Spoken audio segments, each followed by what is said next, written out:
Right now, the Australian car market is doing two things at once. It's shrinking and it's exploding. And one famous European brand is on the shrinking side and could be exiting stage left real soon. The brand sold less than 200 cars in the first half of 2026, and its electric models are no longer being imported. Kaput, zip, gone. That is not the only warning sign. These trends are hitting many Euro brands. But if you think it's just Europe, it ain't. China, which is causing some of these shifts, is also feeling the pinch. One challenger brand has told us that some of the models in Australia could be repositioned or completely deleted if they don't perform. No one is safe. Paradoxically, more than 5,000 Aussies have registered interest in another very exciting new model. And the proof's in the pudding. 1,000 pre-orders have already been locked in for this ute before the price has even come out. Confused? So am I. And I do this for a living. And speaking of utes, the ute war is evolving as well. Hyundai's finally showed its hand on how it plans to crack the ute market here in Australia and potentially in the US as well. And the benchmark it's using, the Ford Ranger, but it's also got an eye on the BYD Shark 6, watching the market movement there very closely. Grab a cup of tea or maybe something stronger and settle in, because we are going to look at what's affecting motorists. Buckle up, it's going to be a big one.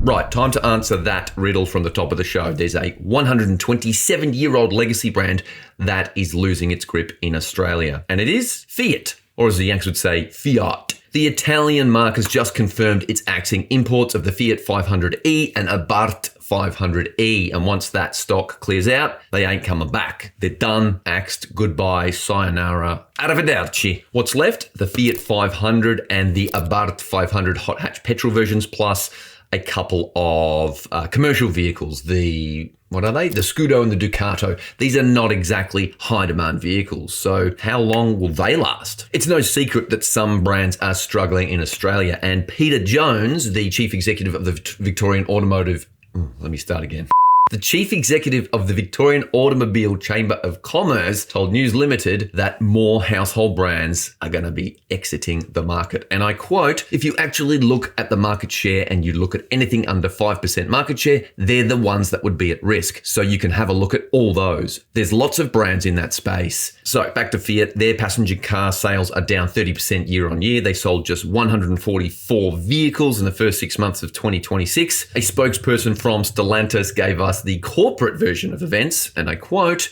"As part of Stellantis Australia's ongoing portfolio and product planning process, the availability of specific models can vary over time as we assess market demand and future product opportunities," which is a very polite way of saying not enough people are buying these cars. They did leave the door open slightly ajar, however, adding, "Following Stellantis' recent confirmation of Fiat as one of its core global brands, we're excited by the opportunities the brand presents for the future." So, Fiat's not dead here? Well, not yet. But it's starting to look a bit like Peugeot's situation. Remember, Inchcape handed back Peugeot to Stellantis a few weeks ago as sales dwindled there as well. Two European nameplates, same distributor, same story. Coincidence or perhaps a trend? Let me know what you think in the comments below, and make sure to subscribe, because I do this every week. These trends are hitting many Euro brands. Volkswagen, an icon of that region, is making massive cuts. It's hacking and slashing.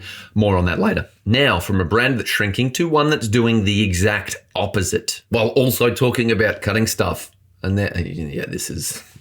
stay with me.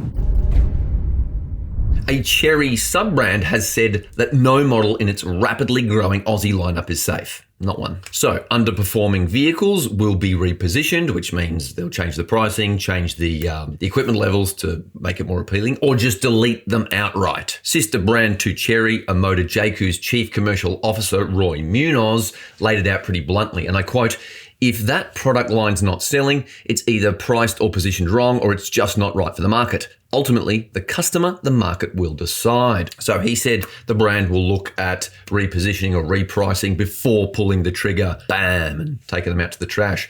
And I quote, "Do we reposition it or do we just delete it altogether? If we've tried that with another model line and it's still not moving, it's probably at that point where Is it even worth bringing that car in? And right now, that showroom is super crowded. So you've got the Tiggo 9, you've got the JAC J8 SHS and a Motor 9 SHS, that stands for Super Hybrid System, are all flagship plug-in hybrids. And they all share a lot of the same hardware. So it's kind of like similar car, you buy what you like the look of more than anything else. Then you've got the Motor 4, which is also coming here soon. And that's going to go head-to-head with its stablemate, the JAC J5, which is selling up a storm. And we've got some news on that one a little bit later in the episode. Stay tuned. Anyway, Munoz reckons this overlap is deliberate and not a mistake. And I quote, "We might lose a JAC sale to an Emoda, but I'd rather lose the JAC sale to an Emoda than a competitor." Okay, so that's the theory. Cannibalize rather than let a competitor take your sale. This is getting full on. But here's what I find really fascinating, because you've got Chery Holdings, which owns a whole bunch of brands. It's a state-owned Chinese car maker. They're talking about deleting slow-selling models while also talking about adding 3 entirely new brands to their portfolio. I almost feel for the dealers. They're kind of like, oh my God, there's so many, who do I jump on? Who's going to have long-term viability? Who's the best? You know, all this, it's a lot. So here are the 3. La Paz is coming later this year, 2026. Jetour is locked in for early 2027. And iCar, which will get the iCaur, that's C-A-U-R, locally for trademark reasons, is landing around the same time as Jetour. I think maybe a bit later in the year, but yeah, that's a lot. My question, how's this all going to work? If they're cutting models with one hand and adding entirely new brands with the other, I don't know whether to be impressed or worried. Now, let's stay on the Chery train, because speaking of testing its luck with buyers, Chery has 5,000 registrations of interest for its new Stockman, its new diesel electric ute, as well as those 5,000 expressions of interest, which aren't actual sales. 1,000 of them are actually sales. It's got 1,000 pre-orders for this vehicle, and that's before pricing has even been announced. My feeling, its price will be similar to the Shark 6, I reckon circa $60,000. We shall see. Here to make a prediction, let me know what you think it'll be priced at in the comments below. So this is landing in the 4th quarter of this year, although my feeling is it's going to slip until early 2027. And right, sticking with utes, because Hyundai's finally starting to show its hand.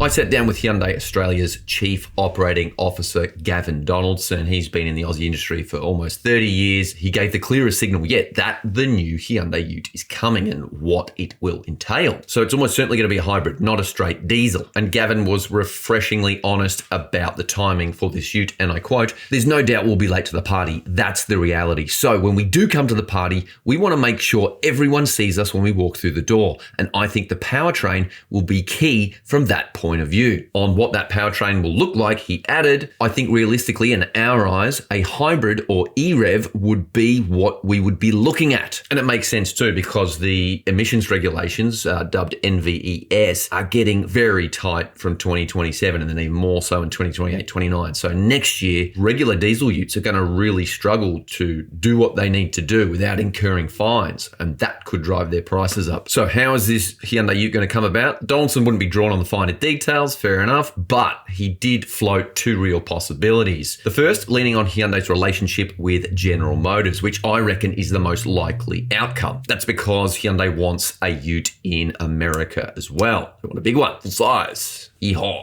And the second scenario is borrowing Kia's ladder frame chassis from the Tasman. Timing, that's a bit of a mystery, but I think we will start getting some solid information, maybe some sketches, some looks at this new vehicle next year, 2027. We've made some renders based on the Boulder concept. We've got no idea what it looked like, but if it looked like that, I reckon that'd be pretty cool. And when I asked Gavin Donaldson who the brand is benchmarking for the Aussie ute, he didn't hesitate, and I quote, "The benchmark in Australia historically over the last 10 years has been Ranger. You want to use that as the benchmark and then make sure whatever powertrain we bring in is unique to it. If you bring in something unique, which is what the Shark has brought in, you can see that it can drive customers to your business." So there you go. Ranger's the one to beat, but they are watching BYD very, very closely, and Hyundai doesn't muck around. Although you could argue that the Tasman was a bit of a flop. It is a very, very good ute. I think it's just ugly and nobody wants an ugly ute. Make it look good, Hyundai. Which brings us neatly to the Shark 6 itself. Very ute heavy this week, but sometimes that's how the cookie crumbles.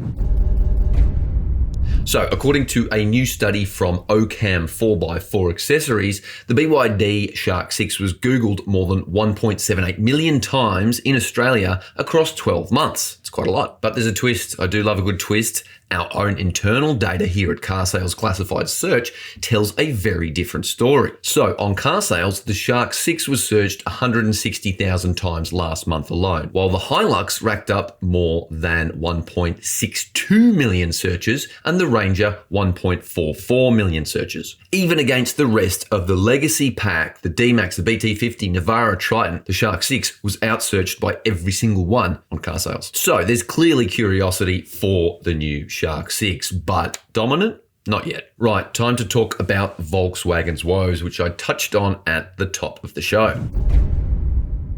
Volkswagen's global CEO Oliver Blume, former Porsche boss, says there might be cuts of up to 50,000 jobs coming in. That's on top of the 50,000 already announced. So that's up to 100,000 jobs on the line in the short term and another potential 40,000 at risk if a number of factories are closed. So the reports out of Germany are that the Volkswagen Polo, Audi Q5 Sportback, and Porsche Taycan, among others, are all on the chopping block. Now, according to Reuters, that news landed via an internal memo. CEO Bloom said VW is currently carrying a cost disadvantage of around 20% compared to its rivals. What we know so far is that 4 German factories, Emden, Hanover, Zwickau, and Neckarsulm, might not have a use case by the 2030s. So there's the European warning sign I pointed to at the top. Fiat is shrinking and Volkswagen, one of the world's largest automakers, is bracing for something on an entirely different scale altogether. Right, changing lanes for a second because this issue affects anyone who's had a warranty claim go sideways.